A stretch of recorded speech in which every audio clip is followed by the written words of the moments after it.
Hello everyone, हमारे YouTube channel में आपका स्वागत है। आज हम एक बहुत बड़ा डेटा लिए हैं। उस डेटा में वी लुकअप का यूज करके कैसे किसी एम्प्लॉई आईडी के पूरे डिटेल को फाइंड आउट कर सकते हैं, इसको हम देखेंगे। तो ये हमारे पास एक बहुत बड़ा डेटा है जिसमें हमने लगभग 150 एम्प्लॉई आईडी लिए हैं। 150 एम्प्लॉई आईडी लिए हैं और कम से कम 30 हमने कॉलम को ऐड किए हैं। तो हम यहाँ पे देखते हैं कि कैसे हम वी लुकअप फार्मूला का यूज करते हैं। तो वी लुकअप फार्मूला को यूज करने के लिए सबसे पहले हम एक काम करते हैं, इसको पूरे डेटा को सिलेक्ट कर लेते हैं कंट्रोल ए से। सेलेक्ट करने के बाद फार्मूला पे आते हैं। फार्मूला पे आपके डिफाइन नेम करते हैं। डिफाइन नेम करके यहाँ पे कोई नाम दे देते हैं जिससे हमें फार्मूला लगाने में, इसे सेलेक्ट करने में ईजी हो जाए। तो हमने यहाँ मैंने ट्रिपल ए का नाम दिया। ट्रिपल ए का नाम देने के बाद यहाँ पे ओके कर दिया। ओके करने के बाद अब हम आते हैं वी लुकअप फार्मूला लगाने पे। तो हम आ जाते हैं शीट नंबर 2 पे। यहाँ पे हमें वो वैल्यू सेलेक्ट करना है। यहाँ पे मैं सोच रहा हूँ यहाँ पे जो भी हम एम्प्लॉय आईडी लिखें उसकी पूरी डेटा यहाँ पे शो कर जाए। तो उसके लिए क्या करेंगे, हम वी लुकअप फार्मूला लगाएंगे। सबसे पहले हम इक्वल प्रेस करेंगे। इक्वल प्रेस करने के बाद वी लुकअप वैल्यू लिखेंगे। वी लुकअप लिखने के बाद हमें यहाँ पे वी लुकअप वैल्यू कह रहा है। वी लुकअप वैल्यू वो होती है जहाँ पे है, जिस कॉलम पे हम एम्प्लॉय आईडी डाल के सर्च करेंगे तो वो आ जाना चाहिए। तो हमें यहाँ पे एम्प्लॉय आईडी डाल के सर्च करनी है। तो यहाँ पे हम इसको सेलेक्ट कर लेंगे। इसको सेलेक्ट करने के बाद हम कामा लगा देंगे। कामा लगाने के बाद हमें टेबल एरे को सिलेक्ट करना है। जो इंटायर हमारा टेबल एरे था ना, उसको सिलेक्ट करना है। तो उसका हमने नाम ट्रिपल ए लिखा है, तो हमने वो ट्रिपल ए लिख देना है। ट्रिपल ए लिखने के बाद हम कामा लगाएंगे। कामा लगाने के बाद यहाँ पे अब दे रहे column index number. Column index number हमें सर्च किया करना है, तो हम नेम सर्च करना चाहते हैं। तो हम यहाँ पे आते हैं। यहाँ पे देखते हैं कि हमारे दूसरे कॉलम में नेम दिख रहा है। तो हम यहाँ पे 2 सर्च कर देंगे। तो यहाँ पे हम ये देखिए रेफरेंस ले लिया सीट का, तो इसको हम बैक कर देंगे और यहाँ पे हम 2 सिलेक्ट कर दिया। 2 सिलेक्ट कर लेके कॉमा लगा दिया। कॉमा लगाने के बाद हम एग्जैक्ट वैल्यू को मैच करना चाह रहे हैं, तो उसके लिए हमने 0 लगा दिया और 0 लगा के ब्रैकेट को क्लोज कर दिया और एंटर कर दिया। एंटर ही किया तो यहाँ पे एरर वैल्यू आ गया। एरर इसलिए आ रहा है, यहाँ पे हमने एम्प्लॉय नंबर नहीं डाला है। तो हम अब डाल के नंबर चेक कर लेते हैं। एम पी और 00 और सपोज मैंने 4 किया और एंटर किया, तो यहाँ पे नेम 4 आ गया। एक बार चेक कर लेते हैं इसे। तो यहाँ पे हमने ये 4 पे किया, नेम 4 आ गया, यानी हमारा बिल को फार्मूला ठीक लगा है। अब क्या करेंगे, हम इसको ड्रैग एंड ड्रॉप करेंगे। ड्रैग एंड ड्रॉप कर रहे हैं तो यहाँ पे एरर वैल्यू आ रही है। एरर वैल्यू आ रही है, तो ये कैसे हमारा एरर वैल्यू आ रही है, तो इसके लिए हम क्या करेंगे, तो इसको हम पहले डबल क्लिक करके चेक करते हैं। डबल क्लिक करके चेक किया तो यहाँ पे हमने देखा कि जो हमने वी लुकअप वैल्यू लिया है वो चेंज हो जा रहा है। यहाँ पे V2 हो गया और यहाँ पे D4 हो गया। तो हमें क्या करना पड़ेगा, जो वी लुकअप हमारा वैल्यू है, सर्च वैल्यू, उसको हमें फिक्स करना पड़ेगा। तो फिक्स करने के लिए हम क्या करेंगे, यहाँ पे इसको पहले डिलीट कर देते हैं। फिक्स करने के बाद यहाँ पे हम डबल क्लिक करेंगे।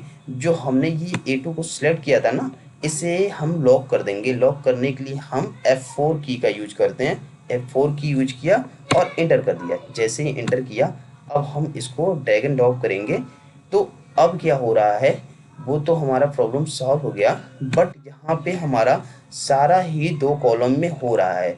तो बिल को वैल्यू जो होता है, बिल को वैल्यू होता है, उसमें हमें कॉलम इंडेक्स नंबर डालना पड़ता है, जिससे हमारा डिजाइनेशन आ जाता है। सपोज जैसे मैं यहाँ पे डिजाइनेशन लाना चाह रहा हूँ, तो यहाँ पे हमारा कॉलम इंडेक्स नंबर है, यहाँ पे हमें चेंज करनी पड़ेगा। यहाँ 2 है ना, तो हमारा तीसरे नंबर पे डिजाइनेशन है, तो यहाँ पे हम 3 सेलेक्ट करेंगे। 3 सेलेक्ट करके एंटर करेंगे। जैसे 3 सेलेक्ट करके एंटर किया तो यहाँ पे हमारा डिजाइनेशन कलर का आ गया। और 4 ये एज करना है, तो एज की जगह हमने यहाँ 4 कर देना है। यहाँ 4 करके इंटर करेंगे तो यहाँ पे हमारा एज आ गया। बट सपोज हमारे पास 300-400 कॉलम हो, तो हम इस तरह से करेंगे तो हमारा बहुत सारा टाइम लगेगा। तो इसके लिए क्या हम करेंगे, इसके लिए इसको भी हम डिलीट कर देते हैं और यहाँ पे आते हैं। यहाँ पे आते हैं, हम कॉलम का फार्मूला देख लेते हैं। कॉलम का फार्मूला क्या होता है, इक्वल, और कॉलम हम लिख लेते हैं।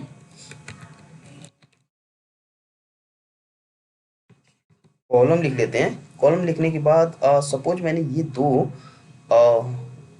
कॉलम को सेलेक्ट किया और सेलेक्ट करने के बाद ब्रैकेट क्लोज किया और एंटर कर दिया। एंटर करने के बाद जब हम इसे ड्रैग एंड ड्रॉप कर रहे हैं तो ये हर जगह 2 दिखा रहा है। 2 इसलिए दिखा रहा है, यहाँ पे डबल क्लिक करके चेक कर लेते हैं।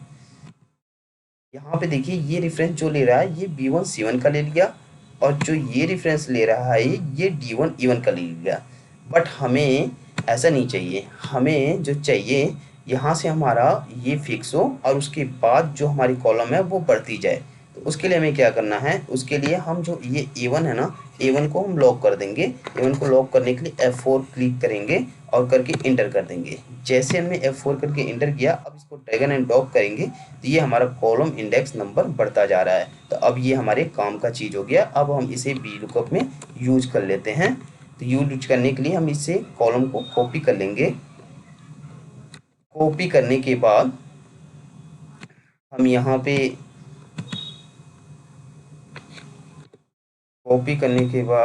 यहाँ पे आएंगे और यहाँ पे जो हमारा कॉलम इंडेक्स नंबर 2 है ना, इसको हम यहीं पे पेस्ट कर देंगे। पेस्ट करने के बाद जैसे ही इंटर मारते हैं, अब हम इसको ड्रैग एंड ड्रॉप करते हैं तो ये देखिए ये हमारे सारे डेटा शो कर गए हैं। ये सारे डेटा हमारे शो कर गए हैं। तो हमारी VLOOKUP फार्मूला यहाँ पे लग गया है। एक बार हम दूसरी आईडी डाल के चेक कर देते हैं। तो यहाँ पे हमारा 4 है, हम सपोज 8 डाल देते हैं। 8 डाल के इंटर करते हैं। ये देखिए नेम 8, अकाउंटेंट 26। तो एक बार हम चेक करते हैं यहाँ पे जो हमारा नेम 8 है, ये देखिए नेम 8 है और यहाँ पे अकाउंटेंट है और 26 है। ये हमारा VLOOKUP फार्मूला लग गया है। अब सपोज डेट हमने यहाँ पे कोई गलत एम्प्लॉय आईडी डाल दिया, हाँ, तो हमने जो गलत एम्प्लॉय आईडी डाल दिया, यहाँ 2 3 डाल दिया, जो कि हमारे डेटा में मैच नहीं करता है। तो उसके लिए क्या है, उसके लिए हमारा यहाँ एरर शो कर रहा है। बट हम चाहते हैं कि ये हमारा एरर शो ना करे। तो इसके लिए हम क्या कर सकते हैं, इसके लिए हम यहाँ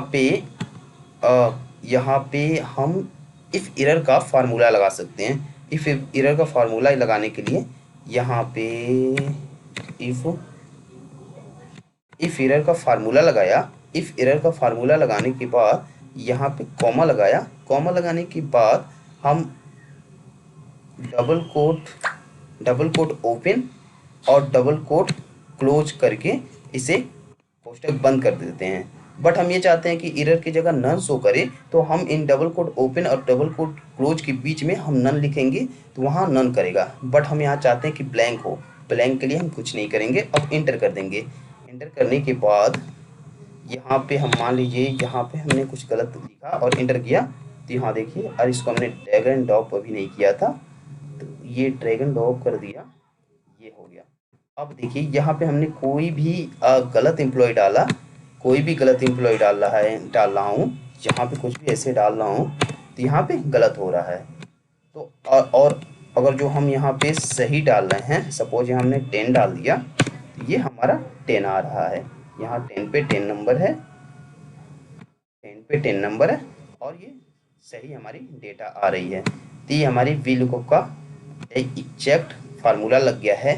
ये वीडियो आपको अच्छा लगा है तो लाइक एंड सब्सक्राइब करें। Thank you for watching it.